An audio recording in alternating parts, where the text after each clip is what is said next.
Dear audience, let me introduce you my PhD topic, which is diabetes mellitus and its effect on oral complications. My name is Bulcsú Bencze. I'm a second-year prosthodontic resident and a first-year PhD student in the Translational medicine program. My supervisor is Daniel Vég, our SMS is Bianca, and our statisticians are Bencze and Gergely. My vision is to provide adequate dental treatment to the systematically compromised patients, focusing particularly on prevention and prosthetic rehabilitation. In order to achieve this, I would like to find and provide scientific evidence on the possible correlations between diabetes mellitus and oral complications. Right now, we have two ongoing topics. Both of them are systematic reviews and meta-analyses. The topic of my first project is about investigating the effect of different HbA1c levels on the severity of dental implant complications. As for the background, there are more than 400 million people suffering from diabetes mellitus worldwide, and this number will increase by 150 million by the end of this decade.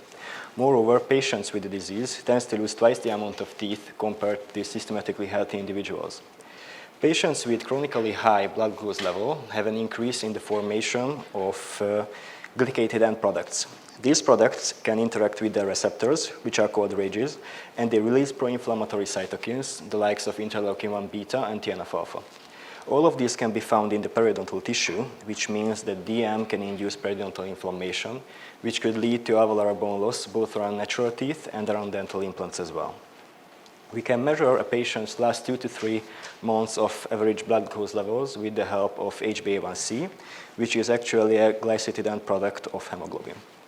Our aim is to find an adequate HbA1c level to provide safe dental implantation without long-term complications. To answer our clinical question, we have used the PFO format. Our population consists of patients undergoing or already underwent dental implantation. The prognostic factor is diabetes mellitus or hyperglycemia, which is prediabetes. And we have many outcomes, but our primary outcome is CBL, which is crestal bone loss. We have conducted our systematic search on the 13th of November in the 3 main databases. We have used a simple search key which consists of 2 different domains. The first one is for the population and the second one is for the prognostic factor. From the 2,200 articles, after the selection procedure and citation chasing, we have identified 35 eligible observational studies. I would like to present you our results in context with our main outcome, which is crestal bone loss. Crestal bone loss is one of the hardest outcomes to measure dental implant success. It is calculated from a standard periapical X-ray between 2 different points, the implant abutment junction and the uppermost part of the alveolar crest in contact with the dental implant. As you can see, our results are, the effect sizes are mean differences with 95% confidence intervals, and the results are in millimeters. The baseline alveolar bone loss around dental implants is 1 millimeter after the first year of placement and 0.2 millimeters for every subsequent year afterwards. The overall outcome for our analysis is 1 millimeter. This means that on average, patients with diabetes mellitus have a relatively 5-year-older dental implant if you consider the 0.2 millimeters of crestal bone loss around the dental implants yearly. Of course, we cannot generalize this outcome, since if you look at the subgroups, well-controlled patients below 8% HbA1c level have an insignificant amount of crestal bone loss around their implants, which is 0.3 millimeters. On the other hand, poorly controlled patients have 1.8 millimeter crestal bone loss. We have made meta-regressions as well, which was very useful for us, because we could utilize all of our studies based on their average HbA1c levels. The analyses have shown statistically significant correlations between follow-up time and crestal bone loss and HbA1c levels and crestal bone loss. For every single HbA1c percentage increase, there is an increase in crestal bone loss by around 0.25 millimeters. For patients above 3 years of follow-up time, they have on average 1.4 millimeter more crestal bone loss compared to patients below 3 years of follow-up time. The strength of our analysis is that we could include high number of studies. We had strict exclusion criteria for confounders. For example, we have excluded smokers or bone augmentation. We adhere to our predefined protocol, and we have made multi-level analyses and meta-regression. We have limitations as well, for example, the high heterogeneity, which we couldn't even reduce despite the subgrouping. This could be because the studies have used many different types of dental implants, different protocols. The patients had very different oral hygiene indexes as well. And of course, despite subgrouping the patients according to their HbA1c levels, the interval for the patient group's HbA1c levels were pretty wide in the studies as well. Therefore, our conclusion is that patients above 8% HbA1c level have significantly worse clinical outcomes compared to the systematically healthy individuals and compared to the well-controlled individuals as well. Therefore, our implications for practice is that preoperative HbA1c measurements should be mandatory for such patients. And if we find patients with worse than 8% HbA1c levels, then diabetologist consultation should be necessary in order to normalize the patient's glycemic levels. Of course, such patients need much more dental prophylaxis, therefore we suggest at least biannual dental prophylaxis. The implication for research is that more rigorous HbA1c level measurements should be necessary upon the follow-up periods. HbA1c levels should be investigated with other risk factors as well, for example, smoking, hyperlipidemia, and obesity. And one of the most important ones should be to investigate the effect of the HbA1c adjustments on the clinical outcomes. Right now, we have finished with the 1.0 version of our manuscript, and we would like to forward it to internal review. And hopefully, we can submit it by the 10th of July in our target journal, which is Diabetes Care, a D1 journal. About my second topic, it is about investigating the effect of diabetes mellitus on the survival rate of oral squamous cell carcinoma. Head and neck cancers are very widely spread malignant diseases all across Europe, with Hungary being on the #1 place in terms of incidence rate per 100,000 capita. This translates to roughly 3,000 new cases for every single year. Not only these types of cancers are very common, but they are dangerous as well. They are the 11th most deadly cancer type in Europe. In order to reduce the morbidity and mortality of this disease, prevention and early detection is key, and dentists play a crucial part in it. There is evidence in the literature that patients with diabetes mellitus have a higher incidence rate in developing such diseases. This could be mainly because of hyperinsulinemia, which promotes malignant transformation through insulin-like growth factors, or thanks to hyperglycemia, which helps cancer growth by providing ATP. Our aim is to investigate the association between diabetes mellitus and oral squamous carcinoma in order to increase the survival of the disease. In order to answer our clinical question, we have yet again used a pretty similar format. Our population right now consists of patients already diagnosed with OHCC. The prognostic factor is diabetes mellitus, and our outcomes would be either overall or disease-specific survival. We have conducted the systematic search already by the 5th of March, which have yielded around 13,000 hits. Right now, we have finished with the duplication removal, and the next step is the title and abstract selection, which I would like to continue after the submission of our first project. As a summary, I would like to finish with my first project by July, and by November with my second project.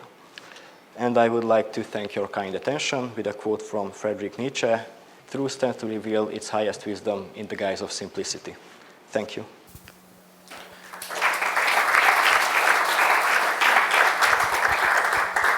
Congratulations, Bulcsú, on your presentation. I just want to know from you, what do you think are the main advantages and disadvantages of using HbA1c as a marker for diabetes in your first study? Thank you. The main advantages is that it gives you a summary of the last 2 to 3 months of of the blood glucose levels, because if we are measuring the patients by their current blood glucose levels, it only gives you a point in the time, while HbA1c level gives you a summary of the last 2 to 3 months, and it's much easier to categorize someone according to their glycemic control. So I have questions for the first research. The perimplantitis always is very complex inflammations of the soft and the hard tissues. The biomechanical reasons of the perimplantitis, how you can eliminate in the statistical analysis, because it has a high impaction on not just only the the diabetes mellitus, but the biomechanical reasons. And, you know, time by time, you know, it's getting more worse, the periimplantal bone levels and the integrity, and it's getting higher and higher impaction. How you can eliminate this influence and impaction in case of your statistical analysis? Thank you for your question. It's a very important question, and I don't think it is possible to eliminate it from analysis. Therefore, when we have graded our results, we have low to very low results according to our grade analysis, because these kind of observational studies are not suitable to make any direct conclusions for this situation. But since it is impossible to randomize this kind of studies, then we cannot get any closer to the truth than this. Hopefully, time will tell if there will be new studies with much more rigorous methodologies. For example, the main thing that I am missing from the current studies is that there is no population matching according to their oral hygiene. So, for example, the diabetes group always have significantly higher plaque indices compared to the control group, but we cannot do anything about it. Maybe it is because that patients with poor control have much worse compliance to the doctors than well-controlled patients, but we cannot eliminate this confounding factor, unfortunately.